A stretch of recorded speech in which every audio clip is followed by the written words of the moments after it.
Hello guys, आज के इस वीडियो में आपके लिए सामान्य विज्ञान के कुछ ऐसे महत्वपूर्ण क्वेश्चन लाया हूँ जो कि किसी भी एग्जाम के लिए बहुत ज़्यादा इंपॉर्टेंट है। तो आप लोग वीडियो को ध्यान से देखिएगा। आज के इस वीडियो में आपका पहला सवाल हो जाएगा, रक्त में आयरन की कमी से कौन सा रोग होता है। दोस्तों, रक्त में आयरन की कमी से कौन से रोग होते हैं? आपका आंसर ऑप्शन नंबर सी रहेगा, एनीमिया रोग होता है रक्त में आयरन की कमी से। ऑप्शन नंबर सी आपका बिल्कुल सही जवाब है। चलिए, क्वेश्चन नंबर 2 है, निम्नलिखित में से कौन खरीफ की फसल नहीं है। दोस्तों, इनमें से कौन सी है जो कि खरीफ की फसल नहीं है? तो आपका आंसर ऑप्शन नंबर डी रहेगा, चना जो कि खरीफ की फसल नहीं है। तो ऑप्शन नंबर डी जो है इस क्वेश्चन का बिल्कुल सही जवाब है। चलिए, अगला सवाल है, निम्न में से किसने भारी पानी की खोज की थी? देखिए, इनमें से भारी पानी की खोज करने वाले कौन है? आपका आंसर ऑप्शन नंबर बी रहेगा, एच.सी. यूरे, यानी ऑप्शन नंबर बी जो है इस क्वेश्चन का बिल्कुल सही जवाब है। चलिए, क्वेश्चन नंबर 4, पत्तियों में गैसों का आदान प्रदान कहाँ होता है? दोस्तों, पत्तियों में जो गैसों का आदान प्रदान होता है यह होता है रंध्र में, यानी ऑप्शन नंबर बी आपका बिल्कुल सही जवाब हो जाएगा। चलिए, अगला सवाल है, किस मिट्टी का स्थानीय नाम रेगुर है? देखिए, रेगुर है यह कौन से मिट्टी का नाम? तो right answer option number B रहेगा, काली मिट्टी का नाम जो है वह रेगुर है। ऑप्शन नंबर बी जो इस क्वेश्चन का बिल्कुल सही जवाब है। इस वीडियो को आप लोग लाइक करके चैनल को सब्सक्राइब कर लीजिएगा। देखिए, आपका अगला सवाल है, क्वेश्चन नंबर 6, न्यूटन तथा प्रोटॉन की संख्याओं के योगफल को कहते हैं। तो क्या कहेंगे संख्याओं के योगफल को? तो आपका आंसर ऑप्शन नंबर सी रहेगा, द्रव्यमान संख्या कहेंगे, यानी ऑप्शन नंबर सी द्रव्यमान संख्या आपका बिल्कुल सही जवाब है। चलिए, अगला सवाल है, वायु में कौन सी नोबल गैस नहीं होती है? इनमें से कौन सी वह नोबल गैस है जो कि नहीं होती है वायु में? तो आपका आंसर ऑप्शन नंबर डी रहेगा, रेडन। ऑप्शन नंबर डी रेडन आपका बिल्कुल सही जवाब हो जाएगा। चलिए, अगला सवाल है, पोमोलॉजी के अंतर्गत किसका अध्ययन किया जाता है? दोस्तों, पोमोलॉजी के अंतर्गत अध्ययन करते हैं फलों का, यानी ऑप्शन नंबर ए सही जवाब हो जाएगा। फलों का अध्ययन किया जाता है पोमोलॉजी के अंतर्गत। चलिए, अगला सवाल है, रक्तदाब किस यंत्र से मापा जाता है? देखिए, रक्तदाब मापने वाला मैपाना यानी कि यंत्र कौन सा है? तो यह हो जाएगा आपका sphygmomanometer. Option number C sphygmomanometer आपका बिल्कुल सही जवाब है। देखिए, आपका अगला सवाल है, क्वेश्चन नंबर 10, गेहूं के दाने में पाए जाने वाली प्रोटीन को क्या कहते हैं? दोस्तों, गेहूं में जो प्रोटीन पाई जाती है उसको क्या कहेंगे? तो देखिए, आपका आंसर जो है ऑप्शन नंबर सी रहेगा, ग्लूटेलिन कहते हैं, यानी ऑप्शन नंबर सी ग्लूटेलिन आपका बिल्कुल सही जवाब है। चलिए, क्वेश्चन नंबर 11 है, हृदय की धड़कनों को अंकित करने वाले उपकरण को कहते हैं। तो क्या कहते हैं दोस्तों हृदय की धड़कनों को अंकित करने वाले उपकरण को? तो यह कहा जाता है cardiograph. Option number A cardiograph आपका बिल्कुल सही जवाब है। चलिए, अगला सवाल, दही के जमने में कौन सी क्रिया होती है? दोस्तों, दही के जमने में जो क्रिया होती है वह कौन सी होती है? तो right answer option number C रहेगा, किण्वन, यानी ऑप्शन नंबर सी आपका बिल्कुल सही जवाब हो जाएगा। अगला सवाल, पेट्रोल की आग बुझाने का उत्तम साधन है। देखिए, पेट्रोल की आग बुझाने का उत्तम साधन कौन से होंगे इनमें से? तो आपका आंसर ऑप्शन नंबर सी रहेगा, बालू। जी हाँ दोस्तों, बालू उत्तम स्रोत है पेट्रोल की आग बुझाने के लिए। चलिए, अगला सवाल है, चेचक के टीके का आविष्कार किया था किसने? देखिए, चेचक के टीके के आविष्कार करने वाले इनमें से हो जाएंगे Edward Jenner. Option number C Edward Jenner आपका बिल्कुल सही जवाब है। आप लोग इस वीडियो को लाइक करके चैनल को सब्सक्राइब कर लीजिएगा। इसमें आपको टॉप 60 क्वेश्चन देखने के लिए मिलेंगे जो कि वेरी इंपॉर्टेंट है, सामान्य विज्ञान के सारे क्वेश्चन है, तो वीडियो को ध्यान से देखिएगा। देखिए, आपका अगला सवाल है, पोलियो रोग किस वर्ग के रोगाणु द्वारा होते हैं? दोस्तों, पोलियो रोग जो है वह कौन से वर्ग के रोगाणु द्वारा होते हैं? तो आपका आंसर हो जाएगा ऑप्शन नंबर ए विषाणु से होते हैं, यानी ऑप्शन नंबर ए जो है इस क्वेश्चन का बिल्कुल सही जवाब है। चलिए, अगला सवाल है, बैटरी बनाने में किस अम्ल का उपयोग होता है? दोस्तों, बैटरी बनाने में जिस अम्ल का उपयोग होता है वह कौन से हैं? तो आपका right answer option number A रहेगा, सल्फ्यूरिक अम्ल का उपयोग होते हैं बैटरी बनाने में। ऑप्शन नंबर ए जो है इस क्वेश्चन का बिल्कुल सही जवाब है। आप लोग बस वीडियो को लाइक करके चैनल को सब्सक्राइब कर लीजिएगा। ऐसे बहुत से वीडियो हमारे चैनल पर अपलोड होने वाले हैं, तो आप लोग चैनल को सब्सक्राइब जरूर करके रख लीजिएगा। चलिए, अगला सवाल, चमगादड़ निम्नलिखित में से किस वर्ग में रखा जाता है? चमगादड़ जो है इनमें से कौन से वर्ग में रखी जाती है? तो यह रखी जाती है स्तनधारी वर्ग में। ऑप्शन नंबर सी आपका बिल्कुल सही जवाब हो जाएगा, स्तनधारी। Option number C. चलिए अगला सवाल, वाहनों के इंजन को ठंडा करने वाले उपकरण यंत्र को कहते हैं। तो दोस्तों वाहनों के जो इंजन को ठंडा करने वाले उपकरण या फिर यंत्र होते हैं उनको क्या कहते हैं? तो इसका जो सही जवाब है ऑप्शन नंबर बी रहेगा, रेडिएटर कहते हैं, यानी ऑप्शन नंबर बी रेडिएटर आपका बिल्कुल सही जवाब है। चलिए अगला सवाल है, प्रकाश संश्लेषण कब होता है? दोस्तों प्रकाश संश्लेषण कब होते हैं? रात में, दिन में, रात दिन या सुबह शाम? तो आपका आंसर क्या होगा? ऑप्शन नंबर बी हो जाएगा, दिन में। जी दोस्तों प्रकाश संश्लेषण जो है यह सूर्य की रोशनी से होती है, जो कि दिन में होती है। ऑप्शन नंबर बी आपका बिल्कुल सही जवाब है। चलिए आपका अगला सवाल, क्लोरोफिल वर्णक का रंग कैसा होता है? दोस्तों क्लोरोफिल वर्णक का रंग जो है यह हरा होता है। ऑप्शन नंबर ए हरा आपका बिल्कुल सही जवाब हो जाएगा। दोस्तों आप लोग वीडियो को लाइक कर देना। दोस्तों अगला सवाल, क्वेश्चन नंबर 21, हड्डियों और दांतों में जो रासायनिक पदार्थ विद्यमान रहता है उसे क्या कहते हैं? दोस्तों हड्डियों और दांतों में जो रासायनिक पदार्थ विद्यमान रहता है इसको कहते हैं calcium phosphate. Option number C calcium phosphate आपका बिल्कुल सही जवाब हो जाएगा। चलिए अगला सवाल, किस वैज्ञानिक ने सर्वप्रथम बर्फ के 2 टुकड़ों को आपस में घिसकर पिघला दिया था? तो वह कौन से वैज्ञानिक थे जिन्होंने सर्वप्रथम बर्फ के 2 टुकड़ों को आपस में घिस करके पिघलाया था? तो आपका आंसर ऑप्शन नंबर सी रहेगा, डेवी। जी दोस्तों ऑप्शन नंबर सी डेवी आपका बिल्कुल सही जवाब है। चलिए अगला सवाल, सबसे अधिक यौगिक किस तत्व द्वारा हाइड्रोजन के साथ बनाए जाते हैं? तो सबसे अधिक यौगिक जो है यह कौन से तत्व के हाइड्रोजन के साथ बनाए जाते हैं? तो आपका आंसर ऑप्शन नंबर सी रहेगा, कार्बन द्वारा बनाए जाते हैं। ऑप्शन नंबर सी कार्बन आपका बिल्कुल सही जवाब है। इस वीडियो को आप लोग लाइक कर देना और चैनल को सब्सक्राइब कर लीजिएगा। चलिए अगला सवाल है, एक्सट्रम क्या मापता है? दोस्तों एक्सट्रम जो है यह क्या मापते हैं? तो यह मापा जाता है इससे तरंग दैर्घ्य। ऑप्शन नंबर ए आपका बिल्कुल सही जवाब हो जाएगा, तरंग दैर्घ्य। चलिए अगला सवाल, किसी रासायनिक यौगिक की सबसे छोटी इकाई क्या होती है?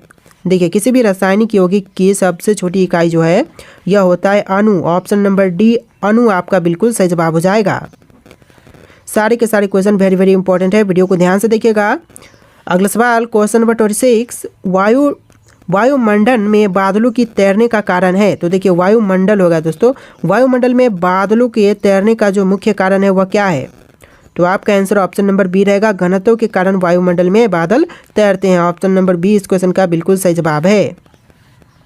चलिए क्वेश्चन नंबर 27 है, इलेक्ट्रॉनिक कंप्यूटर का आविष्कार किसने किया था? देखिए इलेक्ट्रॉनिक कंप्यूटर के आविष्कार करने वाले इनमें से यह हो जाएंगे जेपी एकरट। ऑप्शन नंबर बी जो है एकरट, जेपी एकरट आपका बिल्कुल सही जवाब है। चलिए अगला सवाल क्वेश्चन नंबर 28, कौन सी गैस अम्ल वर्षा का कारण बन सकती है? दोस्तों इनमें से वह गैस जो कि अम्ल वर्षा का कारण बन सकती है तो कौन से हो जाएगा? तो यह ऑप्शन नंबर सी SO2 आपका बिल्कुल सही जवाब हो जाएगा, जिसके कारण अम्ल वर्षा का कारण बन सकती है। ऑप्शन नंबर सी आपका बिल्कुल सही जवाब है। चलिए अगला सवाल, दूध की शुद्धता किस यंत्र द्वारा मापी जाती है? देखिए दूध की शुद्धता का नापन जो है नापी जाती है, यह नापते हैं लैक्टोमीटर से। ऑप्शन नंबर सी लैक्टोमीटर आपका बिल्कुल सही जवाब हो जाएगा। चलिए क्वेश्चन नंबर 30 है, निम्न में से कौन सामान्य ताप पर द्रव्य है? दोस्तों इनमें से कौन है जो कि सामान्य ताप पर द्रव्य है? तो इसका जो आंसर है ऑप्शन नंबर बी रहेगा, पारा। ऑप्शन नंबर बी पारा इस क्वेश्चन का बिल्कुल सही जवाब है। चलिए नेक्स्ट क्वेश्चन, अंधों के, यहाँ पर अंधों होगा दोस्तों, अंधों के पढ़ने के लिए लेखन पद्धति का आविष्कार किसने किया था? देखिए अंधों को पढ़ने के लिए लेखन पद्धति का आविष्कार करने वाले यह थे Louis Braille. Option number C Louis Braille आपका बिल्कुल सही जवाब है। चलिए अगला सवाल, नीला थोथा किसे कहते हैं? दोस्तों नीला थोथा जो कहते हैं यह कहते हैं कॉपर सल्फेट को। Option number A copper sulphate आपका बिल्कुल सही जवाब है। चलिए अगला सवाल, जंग लगने पर लोहे का भार क्या होता है? घटता है, बढ़ता है, कोई परिवर्तन नहीं होती है या इनमें से कोई भी नहीं? तो आपका आंसर ऑप्शन नंबर का ए रहेगा, बढ़ता है। जी दोस्तों जंग लगने पर लोहे का भार जो है वह बढ़ता है। ऑप्शन नंबर ए आपका बिल्कुल सही जवाब है। चलिए आपका अगला सवाल है, ठोस कपूर से वाष्प बनने की क्रिया को क्या कहते हैं? दोस्तों देखिए ठोस कपूर से वाष्प बनने की क्रिया को इनमें से कहेंगे ऑप्शन नंबर डी ऊर्ध्वपातन। ऑप्शन नंबर डी जो है इस क्वेश्चन का बिल्कुल सही जवाब है। अगला सवाल क्वेश्चन नंबर 35, निम्नलिखित में से कौन सी गैस वायुमंडल में नहीं होती है। दोस्तों इनमें से जो गैस वायुमंडल में नहीं होती है कौन से होंगे, नाइट्रोजन, हीलियम, क्लोरीन या फिर क्रिप्टन। आपका आंसर ऑप्शन नंबर सी रहेगा, क्लोरीन, जो कि वायुमंडल में नहीं होती है। ऑप्शन नंबर सी आपका बिल्कुल सही जवाब है। चलिए अगला सवाल आपका क्वेश्चन है, खनिजों एवं चट्टानों में कौन सा तत्व सबसे अधिक पाया जाता है। दोस्तों खनिजों एवं चट्टानों में सबसे अधिक मात्रा में जो तत्व पाए जाते हैं यह हो जाएगा option number A, carbon. Option A carbon आपका बिल्कुल सही जवाब है। चलिए क्वेश्चन नंबर 37 है, शहरों में तालाब का पानी शुद्ध करने के लिए कौन सी गैस प्रयोग की जाती है। देखिए शहरों में तालाब का जो पानी होता है उसको शुद्ध करने के लिए इनमें से क्लोरीन का उपयोग करते हैं। ऑप्शन नंबर बी क्लोरीन आपका बिल्कुल सही जवाब हो जाएगा। चलिए क्वेश्चन नंबर 38 है, तत्काल शक्ति के लिए खिलाड़ी किसका उपयोग करते हैं। दोस्तों तत्काल शक्ति के लिए खिलाड़ी इनमें से किस चीज़ का उपयोग करते हैं। तो आपका आंसर ऑप्शन नंबर ए रहेगा, सुक्रोज का उपयोग करते हैं। ऑप्शन नंबर ए आपका बिल्कुल सही जवाब है, सुक्रोज। चलिए अगला सवाल क्वेश्चन नंबर 39, एसआई में बल का मात्रक क्या है। दोस्तों एसआई में बल का मात्रक इनमें से हो जाएगा option number B, Newton. Option number B Newton इस क्वेश्चन का बिल्कुल सही जवाब है।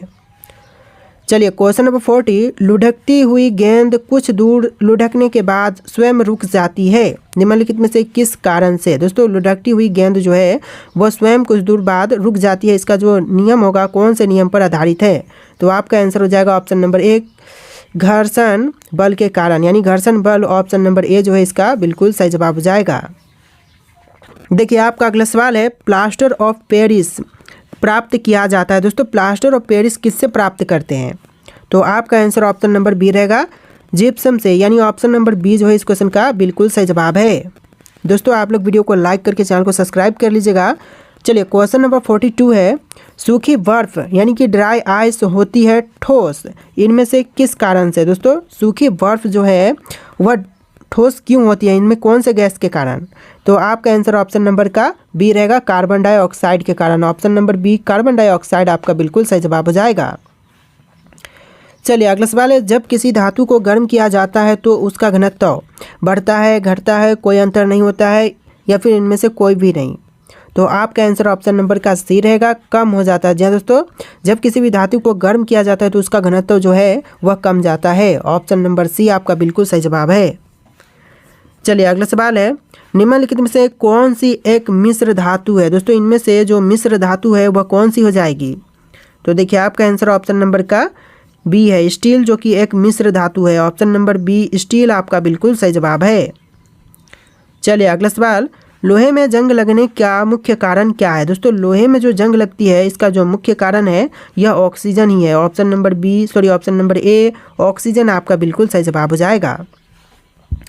चलिए अगला सवाल, ऊष्मा की सबसे अच्छी चालक कौन सी धातु है। दोस्तों ऊष्मा की सबसे अच्छी चालक यह हो जाएगा चांदी। ऑप्शन नंबर सी चांदी आपका बिल्कुल सही जवाब है। चलिए अगला सवाल है, इंसुलिन की खोज की थी। दोस्तों इंसुलिन की खोज करने वाले कौन है इनमें से। तो आपका आंसर ऑप्शन नंबर का ए रहेगा, बैटनिंग ने, यानी ऑप्शन नंबर ए बैटनिंग ने खोज किया था इंसुलिन का। ऑप्शन नंबर ए जो है इस क्वेश्चन का बिल्कुल सही जवाब है। चलिए अगला सवाल है, एल्यूमिनियम किस खनिज से प्राप्त की जाती है। दोस्तों एल्यूमिनियम जो है यह कौन से खनिज से प्राप्त की जाती है। तो आपका आंसर ऑप्शन नंबर सी रहेगा, बॉक्साइट से प्राप्त की जाती है। ऑप्शन नंबर सी बॉक्साइट आपका बिल्कुल सही जवाब है।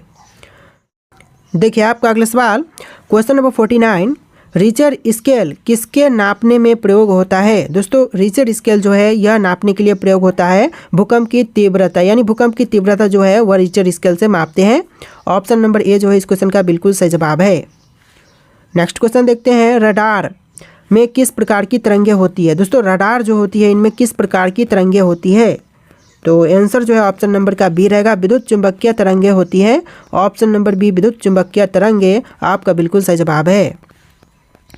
चलिए अगला सवाल देखते हैं, वायु क्या है। दोस्तों वायु क्या है। तो वायु जो है वह मिश्रण है। ऑप्शन नंबर बी मिश्रण आपका बिल्कुल सही जवाब हो जाएगा। चलिए अगला सवाल है, किस वैज्ञानिक ने परमाणु सिद्धांत की खोज की। दोस्तों परमाणु सिद्धांत की खोज करने वाले वैज्ञानिक इनमें से कौन है। तो आपका आंसर ऑप्शन नंबर बी रहेगा, ऑप्शन नंबर ए रहेगा, जॉन डाल्टन ने जो परमाणु सिद्धांत है इसकी खोज किया था। ऑप्शन नंबर ए जो है इस क्वेश्चन का बिल्कुल सही जवाब है। चलिए अगला सवाल है, कौन सा धातु जल में डालने पर तैरने लगता है? देखिए इनमें से जो धातु जल में डालने पर तैरने लगती है यह हो जाएगा calcium. Option number A calcium आपका बिल्कुल सही जवाब है। चलिए अगला सवाल, इलेक्ट्रॉन की खोज किसने की थी? दोस्तों इलेक्ट्रॉन की खोजकर्ता इनमें से कौन है? आपके ऑप्शन यहाँ पर दिए गए हैं, इनमें से कौन सा राइट आंसर है आप लोग कमेंट कीजिएगा। और आज के इस वीडियो में टोटल 54 क्वेश्चन थे। आप कितने क्वेश्चन आंसर पहले से जानते थे आप लोग कमेंट कीजिएगा। और आज के इस वीडियो में इतने क्वेश्चन थे। वीडियो लाइक करके चैनल को सब्सक्राइब कीजिएगा। चलिए फिर मिलते हैं एक नए वीडियो में।